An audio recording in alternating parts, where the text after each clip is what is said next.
Kuna baadhi ya wanawake wakishaolewa, wakifika kwenye maisha ya ndoa, yeye anataka kuwa mke, lakini hataki kuwa mke kwa mume wake. Nakwambia hakuna kitu kitakutesa sana wewe mwanamke kwenye maisha ya ndoa kama wewe kukataa kuwa mke kwa mume wako, kwa sababu lazima mshindani. Kuwa mke sio tu wewe kuolewa, kuwa mke ni kukubali kuwa chini ya mtu. Unatakiwa ujifunze kuadapti mambo anayoyapenda na kuachana nayo yale asiyoyapenda. Kila mwanaume anapomuoa mwanamke, kuna namna ambavyo huwa anataka mkewe awe, kitabia, kimuonekano, kimavazi, yani kwa namna yoyote ile. Kila mwanaume ana vipaumbele vyake, anatamani wewe uwe hivi. Wewe ukiwa mke, lazima ushindane na mume wako, kwa sababu utaona kama mbona kama ananipelekesha, mbona kama ananipangia. Lakini ukiwa mke kwa mume wako, utamuelewa kwamba huyu ni mume wangu, kwa hiyo ana haki ya kutaka mimi niwe 1, 2, 3. Leo hii ndoa nyingi zinaleta shida kwa sababu mwanamke anataka kuwa mke, lakini hataki kuwa mke kwa mume wake. Hataki kujifunza kuachana na zile tabia ambazo mumewe hataki. Hataki kujifunza kuachana na yale mambo ambayo mumewe hataki. Yeye anataka na yeye aishi vile anavyotaka. Lakini kumbuka, uko kwa mumeo, yeye ndio amekuoa. Ana mamlaka ya kukwambia kwamba mimi hiki na hiki na hiki na hiki sitaki, na inatakiwa ukiache. Na ukishindwa kukiacha, lazima ndoa iwe na migogoro. Kwa sababu yeye ni mume kwako, na ndio maana anakuambia vile anatamani wewe uwe. Na wewe inatakiwa ujitambue kwamba mimi ni mke kwa mume wangu. Sasa hivi watu wengi sana wanateseka kwenye ndoa zao kwa sababu yeye anaadapti maisha ya watu wengine, anayaleta kwenye ndoa yake. Kwamba mbona watu fulani wanaishi 1, 2, 3, anaona kama na yeye ndivyo anavyotakiwa kuishi. Kumbuka, kila mwanaume yuko tofauti tofauti, ana tabia tofauti, asili yake ni tofauti, mambo yake anayoyapenda ni tofauti. Kwa hiyo pengine kuna kitu ambacho huyo mwenzako mumewe anakipenda lakini wako hakipendi. Kwa hiyo wewe inatakiwa ujifunze kuwa mke kwa mume wako ili iwe rahisi wewe kuyawini maisha ya ndoa.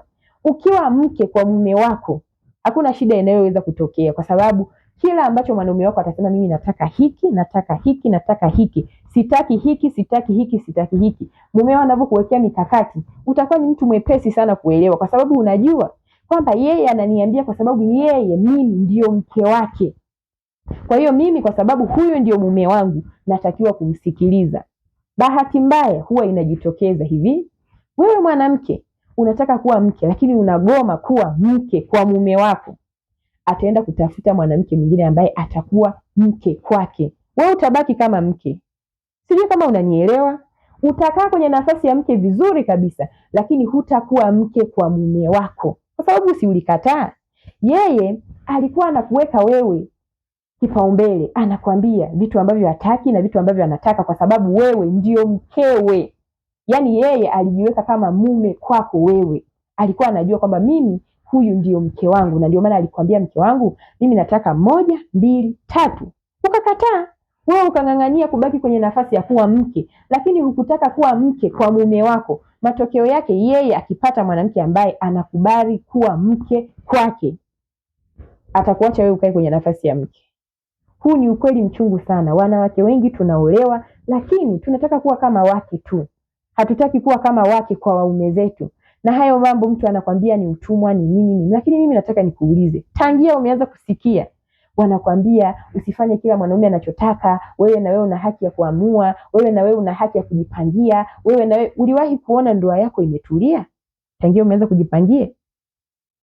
Kila mwanaume anapenda kuwa na mwanamke ambaye ni mke kwake.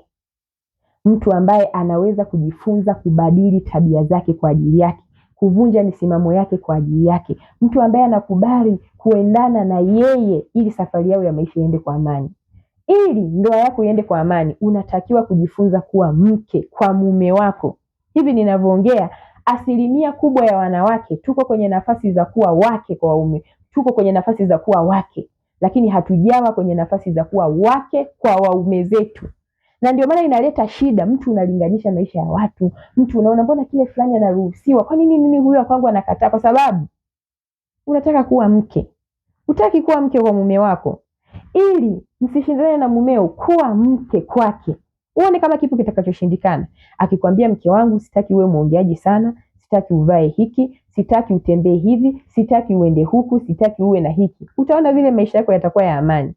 Lakini hao wanaokuambia kwamba huyo mwanaume anayekwambia hivyo ni mnyanyasaji, ni nini, utashuhudia mwanamke mwenzio ambaye anakubali kuwa mke kwa mume wako, anaenjoy maisha na wewe ndio unateseka, na uko ndani ya ndoa unajiita mke.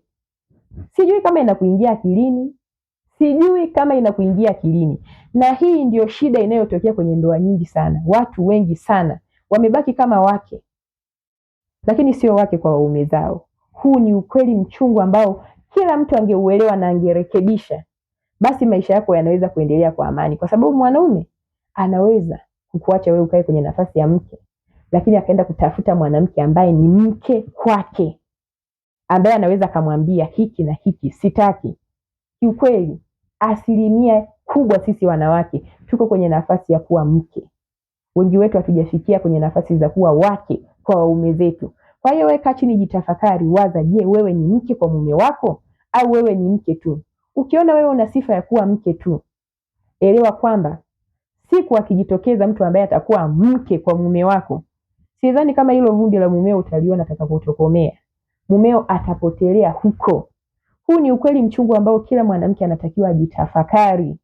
Inapofika wakati mwanaume ana mwanamke anayemuelewa sana kuliko wewe, jiulize maswali mengi sana. Usikurupuke kuwaza, je, mimi ni mke kwa mume wangu au mimi nimekaa kwenye nafasi ya mke? Wewe uking'ang'ania kuwa mke, mwanaume sio shida zake, atakuacha uwe mke na yeye ataenda kutafuta mke kwake yeye, ambaye anaambatana na yeye, kumsikiliza kwenye kila anachokitaka.